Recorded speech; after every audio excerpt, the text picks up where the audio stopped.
जय जगन्नाथ दर्शक बंधुगण चलित वर्ष फाल्गुन मास दोल पूर्णिम वर्षर प्रथम चंद्रग्रहण पर वर्तमान वर्षर प्रथम सूर्यपराग लागिबाकु जाउछि।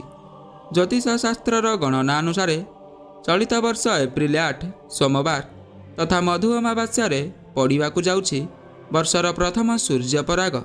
पूर्वरु 25 मार्च तथा दोल पूर्णिमा दिन वर्षर प्रथम चंद्रग्रहण पड़ सारी, जहा किछि राशिर लोकंक पई अत्यंत भल रहिथिला। हेले आज आमे जानिबा चलित वर्षर एही प्रथम सूर्यपरागटी केउ राशिर लोकंक पई किपरि रहिबाकु जाउछि। तबे दर्शक बंधु, सूर्यपराग समस्त 12टी राशि मानकु प्रभावित करिब। एही ग्रहणर प्रभाव समस्त राशि मानक उपरे सकारात्मक और नकारात्मक भावे देखाजिब, किंतु समस्त राशि मध्यरु एही 5टी राशि मानक उपरे नकारात्मक प्रभाव पकाई पारे। तेणु करी एही राशिर व्यक्तिविशेष मानकु विशेष भावे सूर्यपरागर नीतिकांति को मानि सतर्क रहिबा निहाती आवश्यक। तबे आसंतु दर्शक बंधु, एबे जानिबा केउ 5टी राशि उपरे एही सूर्यपराग पकाइबाकु जाउछि ताहार नकारात्मक प्रभाव। नंबर 1 मेष राशि। वर्षर एही प्रथम सूर्यपरागटी मेष राशिर व्यक्तिविशेष मानकु विशेष भावे प्रभावित करिबाकु जाउछि। आपणक जीवनर उत्थान पतन लागि रहिब। आपणक क्यारियर विभिन्न क्षेत्ररु असुविधा देखादेव। तेणु व्यवसाय रे मध्य घाटा हेबार संभावना रहिछि, जहा फलरे आर्थिक अवस्था मध्य भल रहिबो नाही। तेणु आपणकर टेंशन मध्य बढ़ी पारे। नंबर 2 बिछा राशि। एप्रिल 8 रे थिबा सूर्यपराग बिछा राशि उपरे नकारात्मक प्रभाव पकाइबाकु जाउछि। आपणक दाम्पत्य जीवन रे अनेक प्रकारर समस्या उपजी पारे। बंधु मानक सहित मतभेद सृष्टि हेबार संभावना रहिछि। छोट छोट कथा को नहीं अशांति देखादेव। तेणु आपण एही समय रे निजर क्रोध को नियंत्रण करी धैर्यर सहित बुझी विचारी एही खराब समय को सामना करि नियंतु। भगवान का कृपारु अतिशीघ्र एही खराब समय चलीजिब। नंबर 3 कन्या राशि।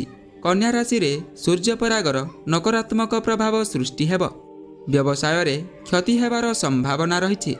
तेणु एही समय रे कन्या राशिर व्यक्तिविशेषक आर्थिक अवस्था खराब होई पारे। आपणक सामाजिक और पारिवारिक जीवन रे अशांति देखादेव। स्वास्थ्यगत समस्या मध्य सृष्टि होई पारे। तेणु भगवान को सुमरणा करी एही सूर्यपराग को अतिबाहित करिनियंतु। पुनर्बार आपणक समस्त कार्य सफल भावरे हेब। नंबर 4 कुंभ राशि।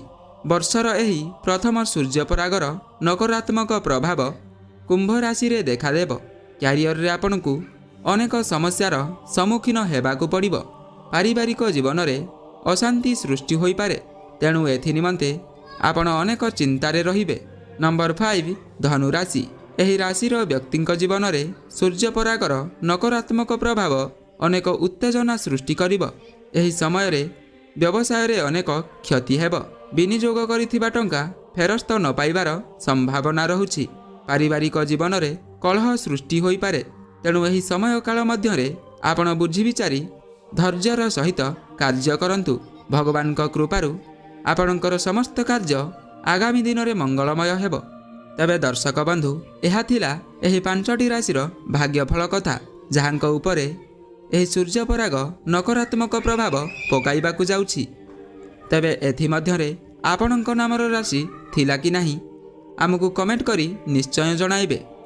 एवं जदि आपणकु एही भिडियोटी भल लागिला तेबे भिडियोटी गोटे लाइक करी एही भली भिडियो देखिबा पई आम चैनल को मध्य सब्सक्राइब कर देबे।